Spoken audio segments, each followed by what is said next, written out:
Hello guys, welcome back to my channel Pinky frames. তো আজকে সকালে ঘুম থেকে উঠে দেখছি আমাদের বাড়ির অপোজিটে যে বাড়িটা আছে সেখানে প্যান্ডেল হয়েছে। তারপরেই জানতে পারলাম যে এখানে বিয়েবাড়ির অনুষ্ঠান আছে। দেন আমারও একটু বিয়েবাড়ির অনুষ্ঠান দেখে আমারও একটু বিরিয়ানি খেতে ইচ্ছে হলো, তো তাই বাড়িতেই আজকে খুব সহজ পদ্ধতিতে বিরিয়ানি বানাবো, তাই তোমাদের কাছে শেয়ার করছি। প্রথমে আমি বিরিয়ানির চালটা ভিজিয়ে নিয়েছি। প্রথমে আমি মাংসটা ধুয়ে নিয়েছিলাম। ধুয়ে এরপর আমি ম্যারিনেশনের জন্য রেডি করব। স্বাদ অনুসারে দই দিয়ে দিলাম, তোমরা তোমাদের স্বাদ মতো দেবে। এটাতে আদা, রসুন আর কাঁচা লঙ্কার পেস্ট রয়েছে। এবার এই পেস্টটা আমি এখানে দিয়ে দেবো।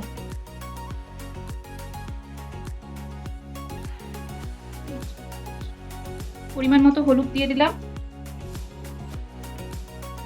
জিরে গুঁড়ো দিয়ে দিলাম পরিমাণ মতো। এরপর আমি দিয়ে দেবো এখানে ধনে গুঁড়ো। এরপর পরিমাণ মতো গরম মশলা। এরপর এখানে দেবো পরিমাণ মতো বিরিয়ানি মশলা। এরপর এখানে দেবো পরিমাণ মতো কাশ্মীরি মির্চ।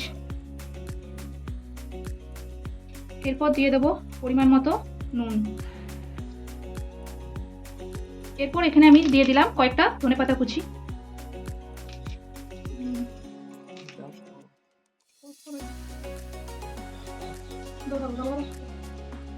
এরপর আমি এখানে দিয়ে দিলাম পুদিনা পাতা। আজকে আমি এখানে বানাবো চিকেন বিরিয়ানি। তো খুব সহজ পদ্ধতিতেই বানাবো এটা। ঘরোয়া জিনিসপত্র, ঘরোয়া মশলা সমস্ত কিছু ব্যবহার করেছি এখানে আমি, তোমরা সবাই দেখতে পেলে সেটা। আমার মাংসটা আমি ম্যারিনেশন করতে দিয়ে দিয়েছি। তো এটা আমি আজকে আমি বিরিয়ানিটা প্রেশার কুকারেই করব, কারণ প্রেশার কুকারের সহজ পদ্ধতিতেই তোমাদেরকে আমি দেখাবো কীভাবে হচ্ছে। এখানে ফোড়নের জন্য নিয়ে নিয়েছি দুটো তেজপাতা, তিনটে বড় এলাচ, দারচিনি, লবঙ্গ, ছোটো এলাচ আর গোটা জিরে। এরপর এখানে আমি ঘি দিয়ে দিলাম। এরপর দিয়ে দিলাম সাদা তেল পরিমাণ মতো। এরপর দিয়ে দিলাম ফোড়নের জন্য যে মশলাগুলো রেখেছিলাম সেগুলো।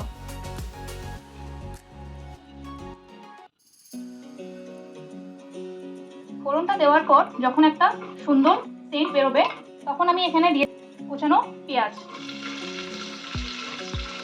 এরপর আমি পেঁয়াজের সাথে সামান্য একটু চিনি দিয়ে দিচ্ছি, তাহলে চিনিটা ক্যারামেলাইজ হলে দেখতেও কালারটাও ভালো আসে আর খেতেও টেস্ট হয়। আর এখানে আমি দিয়ে দেবো টমেটো কুচি।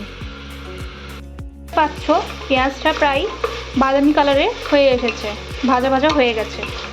এরপর আমি এখানে দিয়ে দেব ম্যারিনেশন করে রাখা চিকেনটা। চিকেনটা আমি একটুখানি কষিয়ে নিচ্ছি। চিকেনটা আমার প্রায় একটু 60% কি 50% মতো কষানো হয়ে গেছে। এরপর এখানে আমি দিয়ে দেবো যে চালটা ভিজিয়ে রেখেছিলাম বিরিয়ানির, সেই চালটা।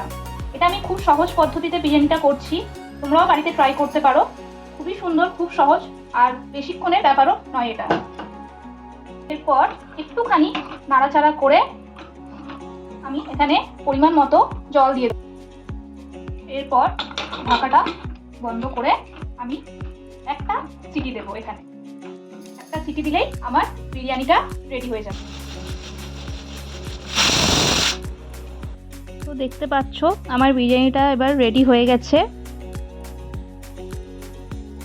খুব সুন্দর হয়েছে বিরিয়ানিটা দেখতে এবং খেতেও খুব টেস্টও হয়েছিল। তো তোমাদেরকে তো সকালেই আমি দেখালাম আমাদের এখানে পাশের বাড়িটাতে বিয়ে বাড়ি হচ্ছে।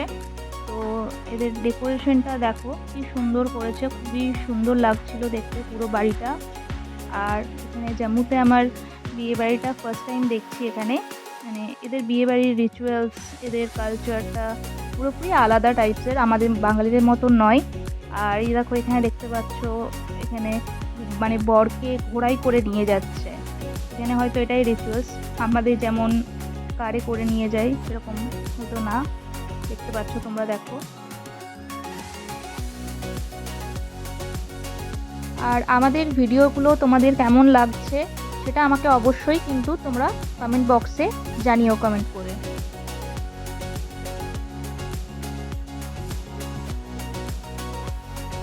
আর এখানে এখানে যে ছাতার মতো যে জিনিসগুলো রয়েছে দেখতে পাচ্ছ, ওখানে লাইট লাগানো আছে আর ওগুলো একটা করে ব্যান্ড পার্টি। তো আমাদের ভিডিওটা ভালো লেগে থাকলে like, comment, share and subscribe করে দিও। Thank you.